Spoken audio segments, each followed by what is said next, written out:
Titanfall 2 is here, and while a lot of the core gameplay may look pretty familiar, there's a lot about this game that's very, very different from the original, and pretty much all of it for the better. So here's a list of the 5 biggest changes from Titanfall 1 to Titanfall 2. First off, the Titans. One of the most noticeable changes in Titanfall 2 is how Respawn approached designing our giant robot buddies.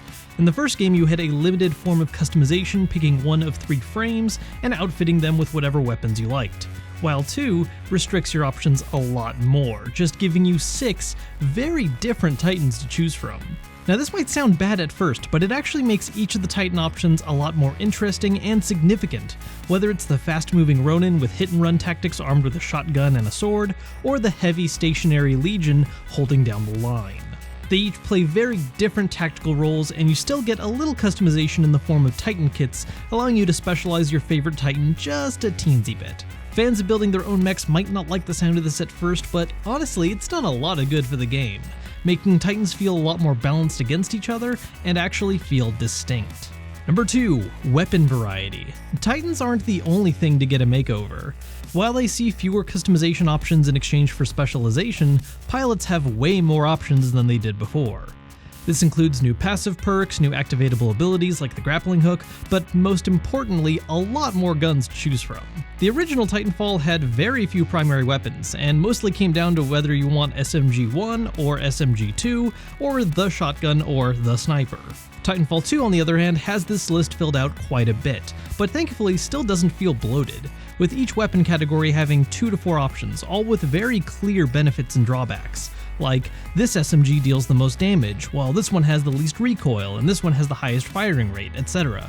This feels like just the right balance to me, because Titanfall's options were pretty bare-bone and needed a little fleshing out, but it's also still a relief to play a shooter that doesn't shove 30 different assault rifle options down your throat. Third up, pilot boosts. These replace the burn cards of the original Titanfall, one-time use power-up cards that could grant you special weapons, stat boosts, or immediate Titanfalls, with something more akin to a traditional killstreak. A pilot can equip one of these at a time, each with a different charge-up amount required, and cover some of the more conventional options of before, like damage boosting, summoning a turret, or even getting the smart pistol from the first game, which is no longer a regular loadout option. While this is a step closer to the game's Call of Duty roots, it's balanced really well by the fact that players only get one of these without having multiple tiers, and none of them feel super overpowered.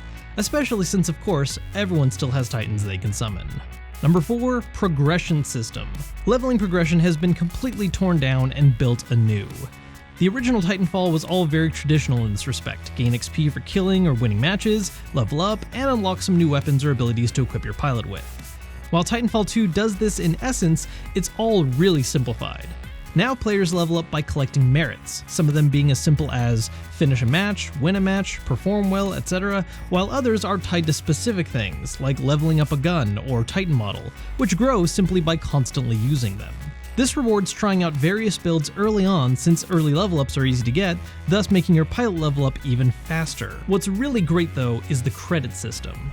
Along with leveling up, playing will also reward you with a small amount of credits that you can save up and use to buy and unlock items before reaching the actual needed level. This gives a terrific balance of letting players unlock new options slowly, while also letting them fast track to things they really want that might be locked behind a much higher level. Fifth is Rodeoing Titans. One of the more surprising changes for those of you going into this game blind is how Rodeoing Titans is way different. Before, you could jump onto an enemy Titan to light them up, giving pilots an up-close and personal method of dishing out huge damage, but that's no longer the case in 2. Now, when you rodeo a Titan, you'll steal one of their batteries, which does a set bit of damage, and then you can give that battery to your own Titan or an ally's, recovering some health. I'll admit, I kinda miss the badass factor of when you could down a Titan by riding it, but this change has brought a much more interesting team benefit to rodeoing enemy Titans, and can even serve as a benefit for those people that get their Titan a little late, giving them time to steal the batteries off their enemies that got an early Titanfall. Just don't get too excited about it. It's still pretty easy for a Titan to swat you like a fly for just jumping around in front of them trying to steal a battery. All in all, these changes have shaped Titanfall 2 into something that's maybe a little less fast, but a hell of a lot more interesting, making it a solid improvement that any fan of the first game should grab as soon as possible.